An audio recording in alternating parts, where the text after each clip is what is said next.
Hi friends, welcome to my channel. ನಾನು ಖುಷಿ ವ್ಲಾಗ್ಸಿಂದ. ಎಲ್ಲರೂ ಹೇಗಿದ್ದೀರಾ? ಎಲ್ಲರೂ ಚೆನ್ನಾಗಿದ್ದೀರಾ ಅಂತ ಭಾವಿಸ್ತಾ ವಿಡಿಯೋ ಶುರು ಮಾಡೋಣ.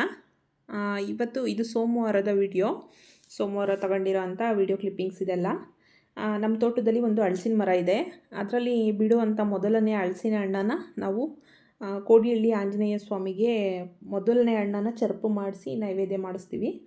ಅದು ಏನಕ್ಕೆ ಮಾಡಿಸ್ತೀವಿ ಅಂತಂದರೆ ಬನ್ನಿ ಹೋಗ್ತಾ ಹೋಗ್ತಾ ಹೇಳ್ತೀನಿ.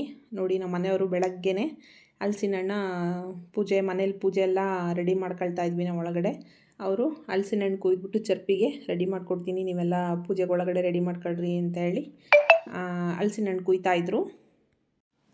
ಈ ಹಲಸಿನ ಹಣ್ಣು ನಾವು ದೇವರಿಗೆ ಮಾಡಿಸೋದಕ್ಕೆ ಒಂದು ಕಥೆನೇ ಇದೆ. ಏನು ಕಥೆನಪ್ಪ ಅಂತಂದರೆ, ನಮ್ಮ ತೋಟದಲ್ಲಿ ಒಂದು ಹಲಸಿನ ಮರ ಇದೆ ಅಂತ ಹೇಳಿದೆ ಅಲ್ವಾ ನಾನು. ಆ ಹಲಸಿನ ಮರದಲ್ಲಿ ಪ್ರತಿ ವರ್ಷವೂ ಹಲಸಿನ ಹಣ್ಣು ಬಿಟ್ಟಾಗೆಲ್ಲ ಕೊಳ್ತೋಗ್ತಿತ್ತು. ಅಂದರೆ ನೀಟಾಗಿ ಹಣ್ಣಾಗ್ತಿರ್ಲಿಲ್ಲ. ಒಂಥರ ಕಾಯಿನೂ ಬಲಿಯೋದಕ್ಕೆ ಮುಂಚೆನೇ ಗಿಡದಲ್ಲಿ ಕೊಳ್ತು ಹಂಗಂಗೆ ಬಿದ್ದು ಹೋಗೋದು, ಹಣ್ಣುಗಳೊಂದೂ ಸಿಗ್ತಿರ್ಲಿಲ್ಲ. ಪ್ರತಿ ವರ್ಷವೂ ಹಂಗೆ ಆಗೋದು. ತುಂಬ ಅಂದರೆ ತುಂಬ ಬೇಜಾರಾಗಿತ್ತು ನಮಗಂತೂ. ಆಗ ನಮ್ಮನೆಯವರು ಈ ಕೋಡಿಹಳ್ಳಿ ಆಂಜನೇಯ ಅಂತ ಹೇಳ್ಬಿಟ್ಟು ನಮ್ಮ ಗುಬ್ಬಿ ಕೆರೆ ಕೋಡಿನಲ್ಲಿ ದೇವಸ್ಥಾನ ಇದೆ, ಆಂಜನೇಯ ಸ್ವಾಮಿದು. ಈ ವಿಡಿಯೋದಲ್ಲಿ ನಾನು ದೇವಸ್ಥಾನ ಕೂಡ ಶೇರ್ ಮಾಡಿದ್ದೀನಿ. ನಮ್ಮ ಅಪ್ಪಂಗೆ ಕೈ ಮುಕ್ಕೊಂಡ್ರು ನಮ್ಮ ಮನೆಯವರು. ನೋಡಪ್ಪ, ಹಿಂಗೆ ಹಲಸಿನ ಹಣ್ಣು ಯಾವಾಗ್ಲೂ ಕೊಳ್ತೋಗ್ತವೆ, ಎಷ್ಟು ಬಿಟ್ಟರು ಉಳ್ಕೊಳ್ತಾ ಇಲ್ಲ. ಮುಂದಿನ ವರ್ಷದಿಂದ ಒಂದು ಹಣ್ಣು ಕೊಳ್ತೋಗ್ದಂಗೆ ಇದ್ದರೆ ಆ ಹಣ್ಣನ್ನು ತಂದು ನಿನಗೆ ಫಸ್ಟ್ ಮೊದಲನೇ ಹಣ್ಣು, ನಾವು ಯಾರು ಒಂದು ಮುಟ್ಟದಲ್ಲೇ ಅಂದರೆ ತಿಂದಲೇ ಮೊದಲನೇ ಹಣ್ಣನ್ನು ನಿನಗೆ ತಂದು ನೈವೇದ್ಯ ಮಾಡಿಸ್ಕೊಂಡು ಹೋದ್ಮೇಲೆ ನಾವಿನ್ನು ಮಿಕ್ಕಿದ ಹಣ್ಣುಗಳು ತಿನ್ಕೊಳ್ತೀವಿ ಅಂತ ಹೇಳ್ಬಿಟ್ಟು ಕೈ ಮುಕ್ಕೊಂಡಿದ್ರು. ಆಗ ನಿಜ ಪವಾಡ ಇದು ಹೇಳ್ಬೇಕಂದ್ರೆ. ಅವತ್ತು ಕೈ ಮುಕ್ಕೊಂಡಿದ್ದು ಇವತ್ತಿನವರೆಗೂ ಹಾಲೆ ಮಿನಿಮಮ್ ಒಂದು 7-8 ವರ್ಷ ಆಗ್ತಾ ಬಂತು. ನಮ್ಮದು ಹಲಸಿನ ಮರ ಹಿಂಗೆ ಈ ರೀತಿ ಆಗಿ, ಅಂದರೆ ಕೊಳ್ತೋಗ್ತಿತ್ತು ಅಂತ ಹೇಳಿದೆ ಅಲ್ವಾ, ಆ ರೀತಿಯಾಗಿ ಈಗ ಒಂದು 7-8 ವರ್ಷದಿಂದನೂ ಒಂದು ಹಣ್ಣು ಕೊಳ್ತೋಗಲ್ಲ. ನಿಜ ತಮಾಷೆ ಅಲ್ಲ ಇದು. ಒಂದು ಹಣ್ಣು ಕೊಳ್ತೋಗಲ್ಲ. ಪ್ರತಿ ಹಣ್ಣುಗಳು ತುಂಬ ಚೆನ್ನಾಗಿ ಮರದ ಮೇಲೆ ಹಣ್ಣಾಗೋವರೆಗೂ ಬಿಡ್ತೀವಿ ನಾವು. ಹಣ್ಣಾದಾಗ ಕಿತ್ಕೊಂಬಂದು ಮನೇಲಿ ಇದು ಮಾಡ್ಕೊಳ್ತೀವಿ. ಒಂದು ಹಣ್ಣು ಕೂಡ ಕೊಳ್ತೋಗಲ್ಲ.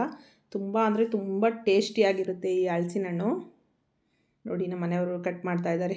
ಈ ರೀತಿ ನಾವು ಎಷ್ಟು ಭಗವಂತನ ನಂಬ್ತೀವೋ ಅಷ್ಟು ನಮಗೆ ಭಗವಂತ ಇದ್ದಾನೆ ಅನ್ನೋದು ನಿಜ ಆಗುತ್ತೆ, ಅದು ಖಂಡಿತ. ಇವತ್ತಿನವರೆಗೂ ನಮಗೂ ಈ ವಿಷಯನ ನಿಜ ಹೇಳ್ಬೇಕಂದ್ರೆ ನೆನೆಸ್ಕೊಂಡ್ರೆ ತುಂಬಾ ಆಶ್ಚರ್ಯ ಆಗುತ್ತೆ. ಭಗವಂತನ ಸೃಷ್ಟಿ ಮುಂದೆ ಏನೂ ಅಲ್ಲ, ಒಂದು ಮಿರಾಕಲ್ ಅಂತಲೇ ಹೇಳ್ಬೋದು. ನೋಡಿ, ಎಲ್ಲೂ ಒಂಚೂರು ಕೊಳ್ತೋಗೋದಾಗಲಿ ಏನೂ ಆಗಿಲ್ಲ. ಅಷ್ಟು ಚೆನ್ನಾಗಿತ್ತು ಹಣ್ಣು, ಮೊದಲನೇ ಹಣ್ಣು. ಅದನ್ನು ನಾವೆಲ್ಲ ಬಿಡಿಸಿ ಚರ್ಪ್ ಮಾಡ್ಕೊಂಡು ದೇವಸ್ಥಾನಕ್ಕೆ ಹೋಗಿ ಪೂಜೆ ಮಾಡಿಸ್ಕೊಂಡು ಬಂದ್ವಿ.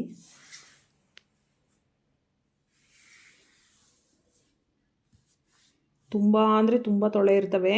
ಒಂದು ಹಲಸಿನ ಹಣ್ಣಲ್ಲಿ ಎಷ್ಟು ತೊಳೆ ಇರ್ತವೆ ಅಂತಂದರೆ, ನಮ್ಮ ಮನೆಯವ್ರು ಕುಯ್ಬೇಕಾರೆಲ್ಲ ಅದೇ ಹೇಳ್ತಿರ್ತಾರೆ.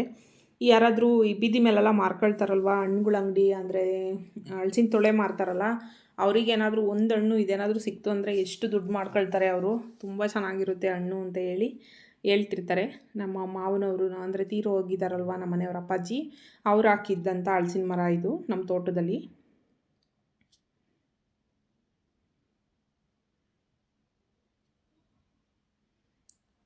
ಹಲಸಿನ ಹಣ್ಣು ಕುಯ್ಯೋದು ಒಂಥರ ಹಿಂಸೆ ಅನಿಸುತ್ತೆ. ಯಾಕಂದರೆ ಅದು ಅಂಟೆಲ್ಲ ಬರ್ತಿರುತ್ತೆ. ಹಣ್ಣು ಮಾತ್ರ ಅಷ್ಟೇ ಟೇಸ್ಟ್ ಆಗಿರುತ್ತೆ. ಸ್ವಲ್ಪ ಬೇಗನೆ ಬಿಡುತ್ತೆ ಈ ಮರ. ಅದೇನು ಇದು ಅನ್ನೋದು ಗೊತ್ತಿಲ್ಲ.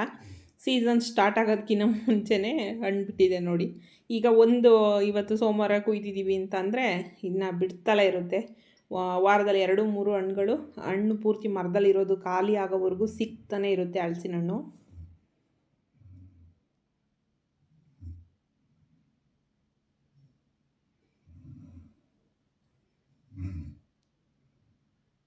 ನೋಡಿ, ಎಷ್ಟು ನೀಟಾಗಿ ಕುಯ್ತಾ ಇದ್ದಾರೆ ನಮ್ಮ ಮನೆಯವರು. ನಮ್ಮ ಮನೆಗೆ ಹಲಸಿನ ಹಣ್ಣು ಏನಾದರೂ ತಂದರೆ ನಮ್ಮ ಮನೆಯವರೇ ಕುಯ್ಯೋದು, ನೀಟಾಗಿ ಕೊಯ್ತಾರೆ. ಒಂದು ತೊಳೆ ಕೂಡ ಏನೂ ಗಲೀಜಾಗಿರಲ್ಲ, ಅಷ್ಟು ನೀಟಾಗಿ ಬಿಡಿಸ್ಬಿಟ್ಟು ಎತ್ತಿಡ್ತಾರೆ ತಿನ್ನಲಿಕ್ಕೆ. ಯಾರಿಗೆಲ್ಲ ಹಲಸಿನ ಹಣ್ಣು ಇಷ್ಟ ಕಮೆಂಟ್ ಸೆಕ್ಷನಲ್ಲಿ ಕಮೆಂಟ್ ಮಾಡಿ. ನೋಡಿ, ಹಾಲು ಅಷ್ಟು ಬರ್ತಾಯಿಲ್ಲ. ಮರದ ಮೇಲೆ ಹಣ್ಣಾದರೆ ಅಷ್ಟು ಹಾಲು ಬರೋಲ್ಲ, ಅಂಟು ಬರುತ್ತಲ್ವ ಹಲಸಿನ ಹಣ್ಣಲ್ಲಿ. ಅಂದರೆ ಇನ್ನೂ ಕಾಯಿ ಬಲಿದಲ್ಲೇ ಸ್ವಲ್ಪ ಇನ್ನೇನು ಬಲ್ತಿದೆ, ಇಟ್ಟರೆ ಹಣ್ಣಾಗುತ್ತೆ ಅಂತ ಹೇಳ್ಬಿಟ್ಟು ಕಿತ್ಬಿಟ್ರೆ ಹಾಲು ಅದು ಒಂಥರ ಆಗಿರುತ್ತೆ, ಅದಕ್ಕೆ ಟೇಸ್ಟ್ ಇರಲ್ಲ ಹಲಸಿನ ತೊಳೆಗಳು. ಮರದ ಮೇಲೆ ಹಣ್ಣಾದರೆ ಅಂಟು ಕೂಡ ಇರಲ್ಲ, ತುಂಬ ಅಂದರೆ ತುಂಬ ಟೇಸ್ಟ್ ಆಗಿರ್ತವೆ ಹಲಸಿನ ತೊಳೆಗಳು.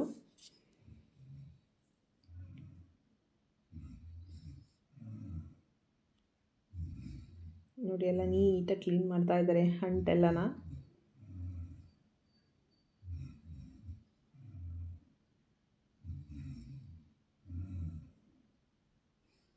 ಈ ಥರ ಚಾಕು ಆದರೆ ಹಲಸಿನ ತೊಳೆ ಕುಯ್ಯೋದಕ್ಕೆ ತುಂಬ ಅಂದರೆ ತುಂಬ ಯೂಸ್ ಆಗುತ್ತೆ. ಮೂತಿ ಕೊಂಕಣಿ ಇರುತ್ತಲ್ವ, ಇದು ಬಾಳೆಕಾಯಿ ಎಲ್ಲ ಬಾಳೆ ಗೊನೆಯಲ್ಲಿ ಬಾಳೆ ಹಣ್ಣನ್ನು ಕುಯ್ಯೋ ಥರ ಚಾಕು ಇರುತ್ತಲ್ವ, ಆ ಥರದ ಚಾಕು ಆದರೆ ಹಲಸಿನ ಹಣ್ಣು ಕುಯ್ಯೋದಕ್ಕೆ ತುಂಬಾ ಚೆನ್ನಾಗಿರುತ್ತೆ.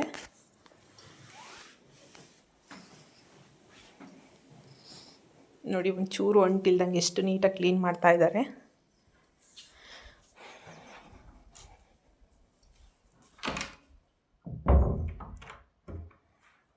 ಚೆನ್ನಾಗಿ ಹಣ್ಣಾಗಿರೋದಕ್ಕೆ ದಿಂಡು ಕೂಡ ಕಲರ್ ಎಷ್ಟು ಚೇಂಜ್ ಆಗಿದೆ ನೋಡಿ.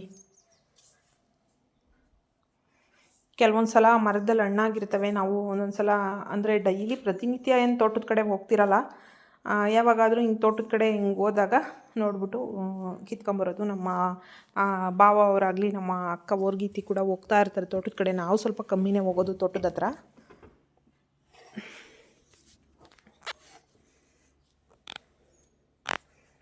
ಅದು ಮರ ತುಂಬ ಉದ್ದ ಜಾಸ್ತಿ ಹೋಗಿದೆ, ಅಂದರೆ ಕಡಗಿದೆ ನಮ್ಮದು. ನೀರು ಹರಿಯೋದು ಕಡಗಿರುತ್ತಲ್ವ, ಗೊತ್ತಿರುತ್ತೆ ತೋಟ ಇರೋರಿಗೆ.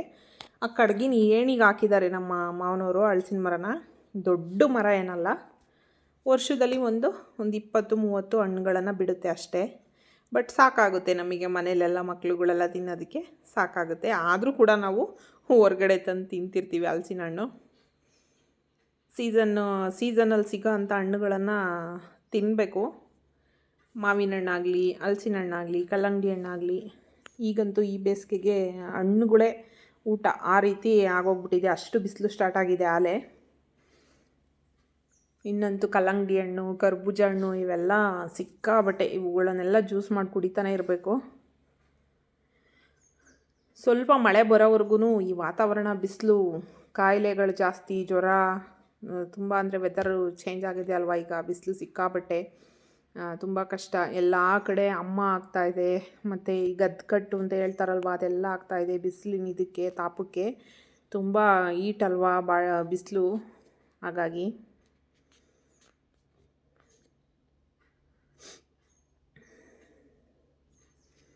ಆದಷ್ಟು ನಾವು ನೀರನ್ನು ಚೆನ್ನಾಗಿ ಕುಡಿಬೇಕು ನಮ್ಮ ದೇಹಕ್ಕೆ. ಊಟ ತಿಂತೀವೋ ಬಿಡ್ತೀವೋ ಸೆಕೆಂಡ್ರಿ, ಬಟ್ ನೀರಿನ ಅಂಶ ಜಾಸ್ತಿನೇ ಬೇಕು. ಆ ರೀತಿ ಇದ್ರೇ ಈ ಬಿಸಿಲಿಗೆ ಸ್ವಲ್ಪ ಹೆಲ್ತಿಯಾಗಿರ್ತೀವಿ ಅಂತ ಹೇಳ್ಬೋದು. ನೀರನ್ನು ಜಾಸ್ತಿ ಕುಡಿಬೇಕು. ತಲೆಗೆ ಎಣ್ಣೆ ಇಡ್ತಾ ಇರಬೇಕು ಈ ಬಿಸಿಲಿಗೆ, ಹರಳೆಣ್ಣೆನ. ನಾವು ಎಷ್ಟು ಕೇರ್ಫುಲ್ಲಾಗಿರ್ತೀವೋ ಅಷ್ಟು ಒಳ್ಳೆಯದು ಬಿಸಿಲಿಗೆ. ನೆತ್ತಿಗೆ ಹರಳೆಣ್ಣೆ ಹಾಕ್ಕೊಳ್ತಾನೇ ಇರಬೇಕು. ನೋಡಿ ಎಷ್ಟು ತೊಳೆಗಳಿದೆ, ಒಂದು ಪಟ್ಟೆನಲ್ಲಿ ಎಷ್ಟು ತೊಳೆಗಳಿದೆ ಅಂತ ನೋಡಿ, ಎಷ್ಟು ಚೆನ್ನಾಗಿದೆ.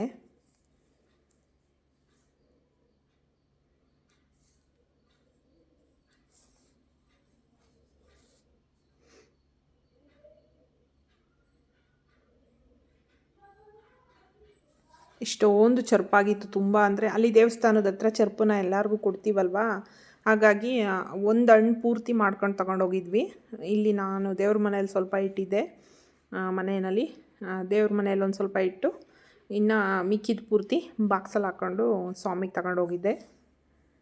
ನೋಡಿ ಚರ್ಪ್ ಕೂಡ ಮಾಡಿರೋದು ನಾನು ಇದೇ ವಿಡಿಯೋ ಲೆಂತಿ ಆಗುತ್ತೆ ಅಂತ ಸ್ವಲ್ಪ ಕಟ್ ಮಾಡ್ಕೊಂಡು ವಿಡಿಯೋ ತಗೊಂಡಿದ್ದೀನಿ. ನೋಡಿ ಇದನ್ನು ನಾನು ನಮ್ಮ ಮನೆಯಲ್ಲಿ ಮನೆ ದೇವ್ರಿಗೆ ಪೂಜೆಗಿಟ್ಟಿದ್ದೆ. ನೋಡಿ ಇದು ದೇವಸ್ಥಾನದ ಹತ್ರ ತೊಗೊಂಡೋಗೋಕ್ಕೆ ಬಾಕ್ಸಿಗೆ ಹಾಕೊಂಡು ರೆಡಿ ಮಾಡ್ಕೊಂಡಿದ್ದೆ.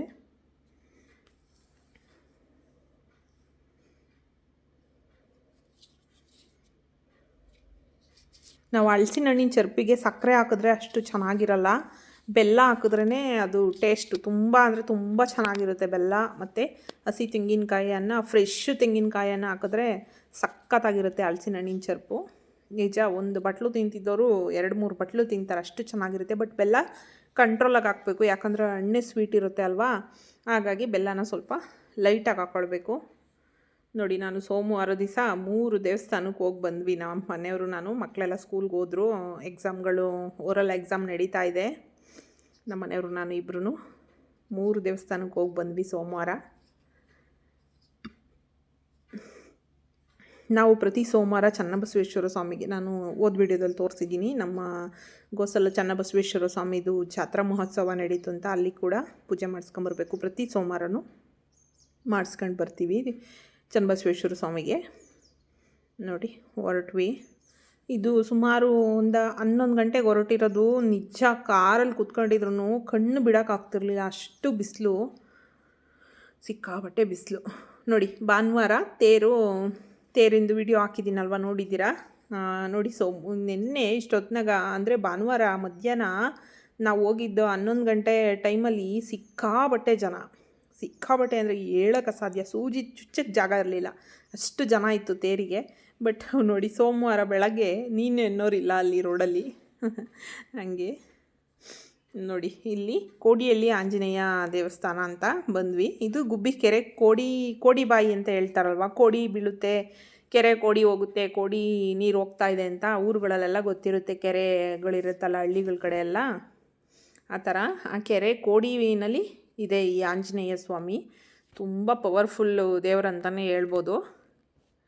ನೋಡಿ, ಈಗ ಮುಂದೆ ಒಂದು ನಿಮಗೇ ಅನಿಸುತ್ತೆ ಆಶ್ಚರ್ಯ, ಇವತ್ತಿನ ಕಾಲದಲ್ಲೂ ಇದೆಲ್ಲ ನಡೆಯುತ್ತೆ ಕೆಲವೊಂದು ದೇವಸ್ಥಾನಗಳಲ್ಲಿ. ನಾವು ಹೋದಾಗ ಪುರೋಹಿತರು ಮನೆಗೆ ಹೋಗಿದ್ರು, ಅದೇ ತಿಂಡಿಗೋ ಏನೋ ಹೋಗಿದ್ರು ಅನಿಸುತ್ತೆ. ನೋಡಿ, ಇಲ್ಲೊಬ್ಬರು ಪ್ರಸಾದ ಕೇಳ್ತಾ ಇದ್ದಾರೆ, ಕೇಳಿಸ್ಕೊಳ್ಳಿ, ಹಂಗೆ ಅವ್ರ ಕಷ್ಟನೆಲ್ಲ ಹೇಳ್ಕೊಳ್ತಾ ಇದ್ದಾರೆ.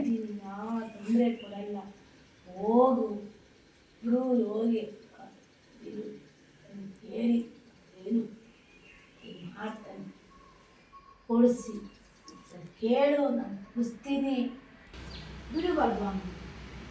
ಇಲ್ಲ, ಬೇಡ, ಬೇಡ, ನೀನೇ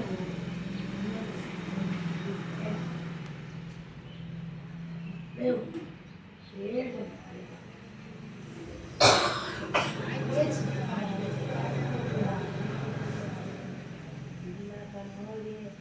ಅದೇನೇ ಮುಸ್ತಿ, ಏನೇ ಮಾಡಿ, ಏನೇ ಮಾಡ್ತೀವಿ, ನಾನು ಎಲ್ಲರಿಗೂ ಯಾವ ಕಡೆಯಿಂದ ಮಸ್ತು ಇದೆಯ, ನಾನು ಕಾಪಾಡ್ಕೊಂಡು ಹೋಗ್ತೀನಿ, ಇದ್ದೀನಿ, ಕೊಡಿಸ್ತೀನಿ.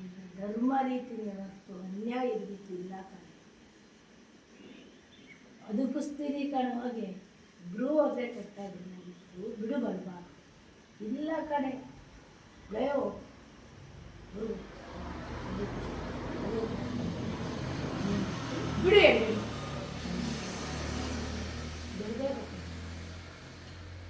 ಬಿಡಬೇಕು.